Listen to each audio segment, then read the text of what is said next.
Hola, bueno, este es un nuevo video. La idea es hablar un poco acerca de las perversiones, continuar, digamos. Sabemos que es un tema complicado, digamos, intricado conceptualmente y hasta, bueno, sabemos también que no hay un acuerdo respecto de su estructura clínica. Aquí tengo una filmina, no sé si se alcanza a leer, tiene que ver con las neurosis actuales y es una cita, una especie de mapa conceptual y una cita, digamos, textual de Freud. Les voy a leer las vicisitudes de la etiología actual. El síntoma actual se incorpora al síntoma psiconeurótico, dice. La etiología actual se refiere, digamos, a las patologías actuales, a las neurosis actuales, digamos, ¿no? Ustedes recuerden que la psiconeurosis y las neuropsicosis de defensa tienen un pasado, es un síntoma que está historizado. Bueno, en el caso de la sintomatología actual, digamos, de las neurosis actuales, tiene más que ver con la clínica de hoy, ¿no? Dice, citando a Freud textualmente, dice, la neurosis sería equiparable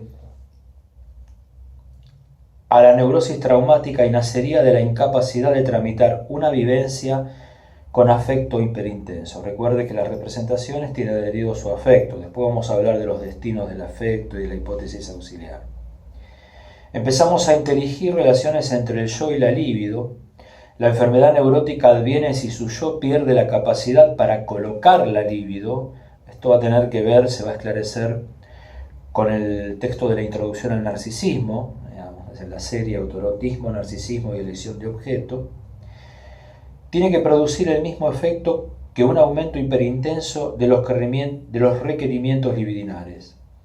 Síntoma actual, no tienen sentido, carecen de significado y se exteriorizan predominantemente en el cuerpo. Y ahí recuerdo toda la cuestión, digamos, de los ataques de pánico, etcétera, digamos, ¿no? Que por supuesto no tienen nada de conversivo como en la época de la histeria. Volviendo al tema de las perversiones, recuerden que la pulsión, habíamos dicho, tiene 4 elementos. El objeto de la pulsión, que es desde donde parte la atracción, digamos, para, para alguien, digamos, puede ser una bella mujer, un bello hombre, digamos, ¿no? Desde donde parte la atracción. La meta, digamos, sería el recorrido para llegar a lograr la satisfacción con ese objeto. Y la fuente, digamos, siempre tiene algo que ver con el soma, digamos, con el cuerpo, que recuerden que ya no es un organismo. A partir del momento que está atravesado por esa barra, digamos, significante, digamos, un sujeto dividido, ahí hay algo del orden del lenguaje.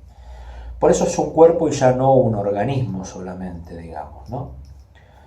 Y esa fuerza constante, digamos, recuerden que una definición de pulsión muy interesante en Freud dice que la pulsión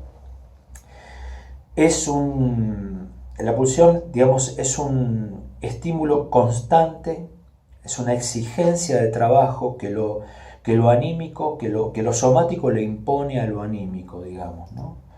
Es la agencia representante de un representante psíquico, digamos, en continuo fluir. Ahí se pueden ubicar los procesos primarios y secundarios, esa parte de la definición que alude a la energía libremente móvil, podríamos decir, procesos primarios y la cuestión de la representación, digamos, tiene que ver con los procesos secundarios. Esa cuestión de la representación cosa y la representación palabra, digamos, ¿no? Ya retomaremos esa cuestión. Pero recuerden que la conciencia se anoticia de la pulsión a través del representante psíquico que es su representación, digamos, ¿no? A través de la palabra, va a decir. Y recuerden que la diferencia con el estímulo es esencial, digamos, es una exigencia de trabajo constante. Ante esa exigencia de trabajo constante que impone la pulsión, la huida no es suficiente, digamos. Voy a leer algunos como ayudita de memoria para hacer alguna articulación, digamos, más bien coloquial a partir de marcar algunas cuestiones que tengo aquí apuntadas, digamos, ¿no? Freud concluye en algún punto de que hay que disociar, digamos, a la pulsión del objeto. El objeto de la pulsión puede ser cualquiera, es contingente.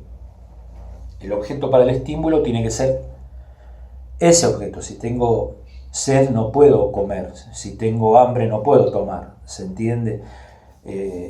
Entonces, por eso hay que disociar, digamos, no tiene que estar pegado, digamos, el objeto a la pulsión.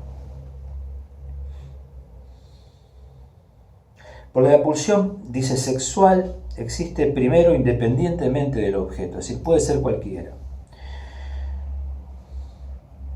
Su aparición, la aparición de la pulsión, no está determinada por el objeto, está determinada por todo aquello que posibilita el objeto, digamos, ¿no? No es el objeto en sí, sino lo que posibilita en términos, digamos, aquel hombre que te atrae, aquella mujer que te atrae, digamos, no es en sí por sí, sino la fantasía que ese objeto genera, digamos, genera en el deseo propio, ¿no? En ese sentido es interesante, ¿no?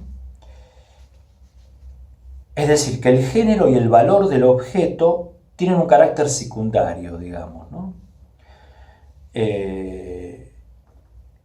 Lo esencial, digamos, no es el objeto, es decir, en ese sentido, sino lo que posibilita el objeto.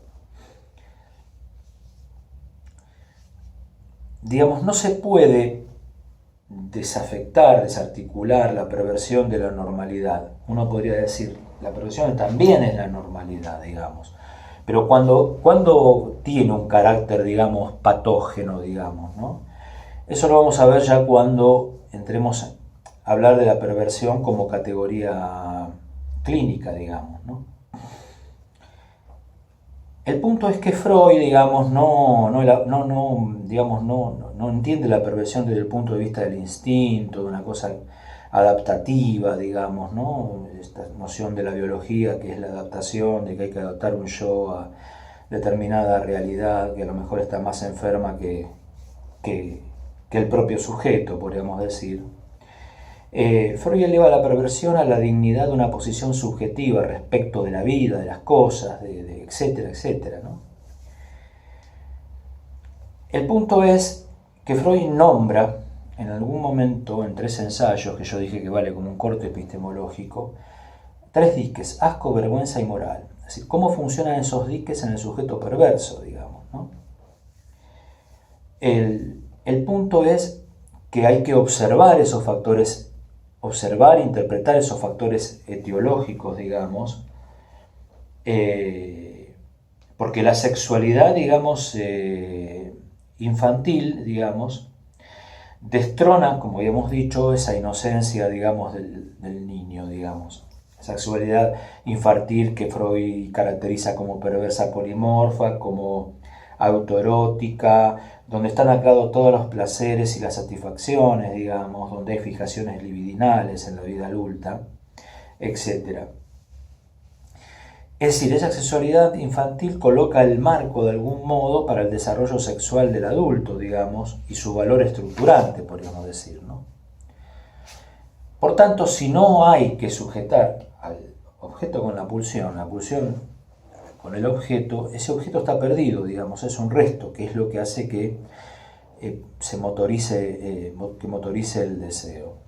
Por último, le voy a decir una palabrita en alemán que se llama Lustgewinn, digamos, que significa, es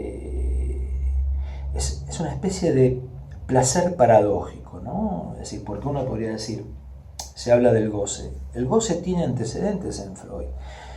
Todo lo que realmente enumera Lacan, digamos, desde el nudo borromeo, la topología, la lingüística, las cuestiones de la matemática y de la lógica, todo lo que Lacan, digamos, articula, esa lectura genial que tuvo de Freud, está en Freud, y el goce tiene antecedentes en Freud. Entonces, esta cuestión de ese placer paradójico, porque uno puede pensar, a mayor tensión, displacer, a menor tensión, descarga, placer, podríamos decir. decir, ¿no? De cualquier escena, de cualquier percepción. Pero este aquí que Freud en algún punto dice que a mayor tensión, placer, y pone como ejemplo los actos previos al coito.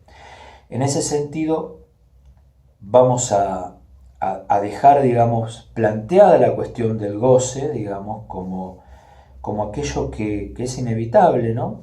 Es decir, amor, deseo, goce. Y volveremos a este tema, digamos, más adelante con algunos otros instrumentos como para poder tratar de articular. Por ejemplo, en el niño, el chupeteo, la cuestión de la micción, la cuestión de la retención, digamos, de las heces, esos pares antagónicos que instaura la pulsión, que son masoquismo, sadismo, voyeurismo, exhibicionismo, etcétera, etcétera, digamos, ¿no? Así que bueno, hasta aquí una segunda parte de lo que es las neurosis, la perversión, y vamos a continuar por la senda de este camino que se abre, digamos, en 1895 y que va hasta prácticamente 1927, 1928 en Freud, ¿no? Así que bueno, si te gustó el video dale like y deja un comentario, suscríbete al canal.